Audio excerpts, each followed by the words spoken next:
Okay, how to best thread macrame cord through a yarn needle, or take an alternate option if this is too hard. First, you're going to want to cut the end of the cord for a nice straight flush line. This will help to get it into the eye. And you want to have a couple of inches to work with so that you're not struggling trying to get it through.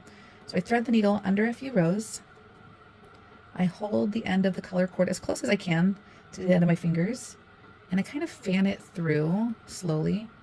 All of the cords don't need to go in at once. I said cords, I'm sorry, strings. Even if half get in there first, you can do half. I'll kind of spin it to get them all back together. And then get as many as I can. Even if there were a few out, that would be okay. You just want majority of them. So I'm gonna pull.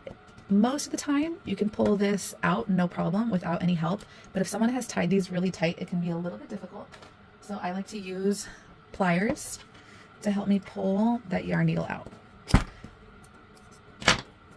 And once it's through a decent portion, I can also then use the pliers to get this out. I'm pulling it the wrong direction, and that's why it's taking a little bit longer.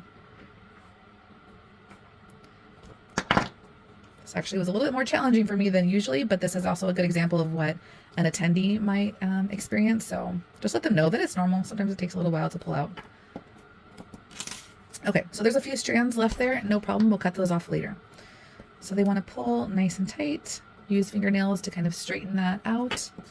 You're going to want to cut as close as possible to the end there, and then use a fingernail or the yarn needle or scissors or anything to kind of tuck that cut part off. And then it's nice and flush and hidden, and it gives just a really nice straight end. And again, if you have little strings there, you can cut and tuck. So that is going to be the most cleanest way to tie off an end. If that is too difficult, or maybe you have a younger child in the class, not a problem. Simply tying this off is another option. So I have my string. I'm going to give it a little bit longer, maybe 4 inches, and you're just going to take the cord and tie it through for a single knot.